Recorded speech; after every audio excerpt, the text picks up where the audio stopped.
Our witness, who somehow is a lawyer but does not understand how it works with witnesses. I'm not really sure what law school she went to and what all kind of cases she tried, but typically when you come into a space and somebody's a witness, then they sit there and they answer questions instead of asking questions. Right or wrong, raping children? Right or wrong, killing innocent people? Simple questions that somehow weren't answered in this hearing. What you're about to watch isn't just another political exchange. It's a full-blown confrontation over corruption, accountability, and what some are calling a massive cover-up at the highest levels of power. From explosive claims about the Department of Justice to shocking references to the Epstein files.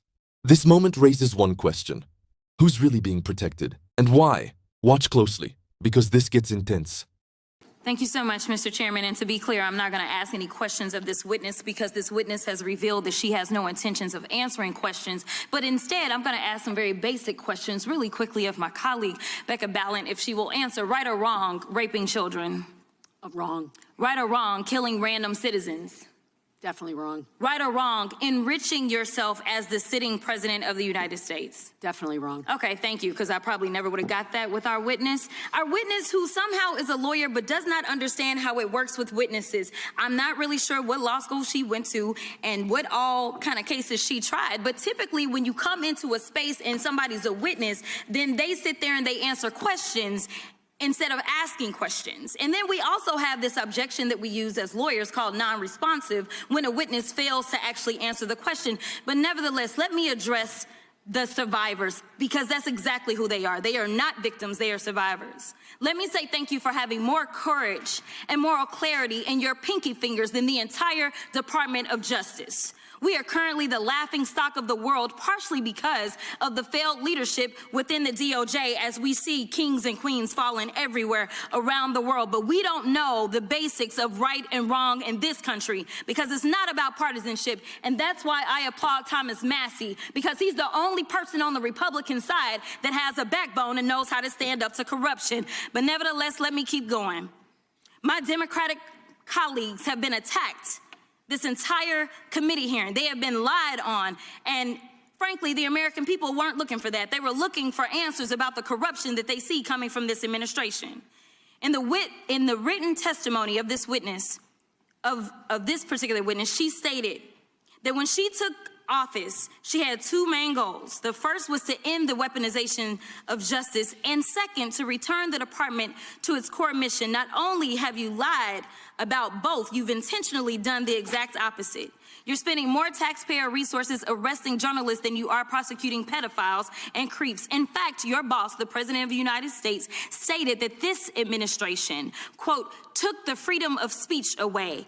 And at your direction, DOJ has arrested Don Lemon and Georgia Fort. And I might add that y'all actually had a judge that rejected y'all for trying to arrest Don Lemon before, just like the grand jury rejected y'all as it relates to Senator Kelly, just like a grand jury rejected y'all as it relates to Senator Slotkin, just like the case against Tish James was dismissed and the case against Mr. Comey was dismissed. I completely don't get how it is that you're sitting at the top of DOJ, because you don't seem to be good at your job. You're spending more taxpayer resources arresting these journalists. In fact, we know after Georgia Fort and Don Lemon were arrested, we know that there were homes of journalists that were raided. We know that threatened prosecution against students protesting your actions and forced tech companies to remove apps used to track ISIS activities. But let's circle back to you protecting pedophiles and creeps, because I want to talk about the president and his possible involvement with Jeffrey Epstein. Now, I don't know what the president might have done with Jeffrey Epstein, but unlike this administration, I believe that facts matter. So let's talk about the facts. Fact number one, Donald Trump is one of the most named people in the Epstein files. At least 5,000 files contains more than 38,000 references to Trump, his wife, or Mar-a-Lago. Fact number two, Jeffrey Epstein and Ghislaine Maxwell made young girls available to Trump on multiple occasions. For example, according to this file, Ghislaine Maxwell presented a young girl to President Trump who spent more than 20 minutes apparently flirting with her. Here's another example. This shows notes from FBI investigators that describe Jeffrey Epstein transporting a victim to Mar-a-Lago to meet with President Trump, where he bragged to Trump that, quote, "this is a good one." Now, I'm not saying that the president is a pedophile, but there is a lot of evidence in these files that suggests that he's very close friends with a lot of men who are pedophiles. What's crazy about all of this is just that this is a big cover-up. And this administration is engaged in it. In fact, this administration is complicit. But there are numerous others, like how the DOJ is attempting to obstruct justice in the investigation of the rogue agents who have murdered American citizens, or how the DOJ seized voter data from Fulton County in an attempt to steal the 2026 midterm elections, or how federal agents have Tom Homan on tape accepting a bribe and your agency killed the investigation, or how your agency is ready to give the president a $230 million payday, which is unconstitutional. The Constitution is clear. The president shall not receive any payment except his salary while in office. The fact of the matter is that you will be remembered as one of the worst attorney generals in history. An attorney general who has prioritized obstruction over justice, corruption over the law, fealty to the president over loyalty to the Constitution. And Mr. Chairman, I will yield. Gentlelady yields. Gentleman from Missouri is recognized. Excuse me, gentleman from Kansas, the Attorney General, former Attorney General, Mr. Schmidt is recognized.